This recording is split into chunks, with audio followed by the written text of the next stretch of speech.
Honor Magic 7 Pro. 3 things I like, 2 things I don't. This is the Honor Magic 7 Pro. It has just launched in the last couple of weeks here in the UK. Let me tell you exactly what I like and what I don't. First up, one thing I love about this is how resistant it is. It has IP68 and IP69 water and dust resistance, which is something we've seen on a couple of handsets this year, but it is really good. It means that you can basically take this anywhere and it's gonna stack up. Leading on from that, I want to talk to you about the Honor Nano Crystal Shield. Now that is the coating that they're putting on top of their displays. It is really good. You can batter these things into all manner of surfaces. I will say I've not done it myself, but I've seen it done. These things were driven over by a quad bike. They were battered into bits of rock on a mountain. We've seen them go through so much stress and endurance. This is genuinely cool tech, and it is really good for ensuring that you do not break that display. The third thing I like, now this is something I've not tested, but I still love it, AI deepfake detection. We've talked about this before. It was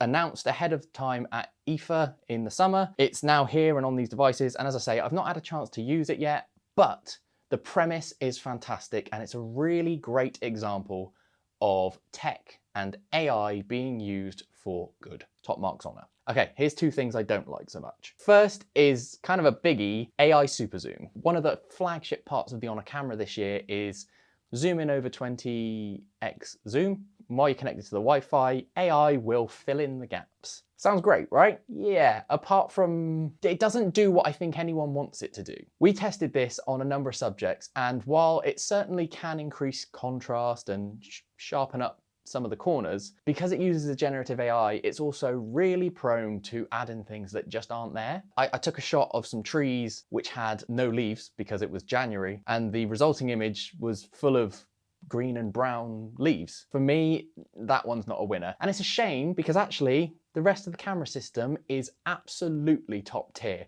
When you're using the native settings in this, it is one of the best phone cameras I've tested. The other thing I'm not too big of a fan of is the battery life. I found this to actually not last as well as I'd hoped. It is a slightly smaller battery in this one. It's 5,270 milliamp hours, which is big compared to what we were talking about a couple of years ago, but we've seen bigger from Honor. I think the Porsche design version had a larger battery than this, and it's just a shame really, because it's the first phone I've tested in a little while where I felt that pang of, I need to find a charger before the day's out because this isn't going to make it.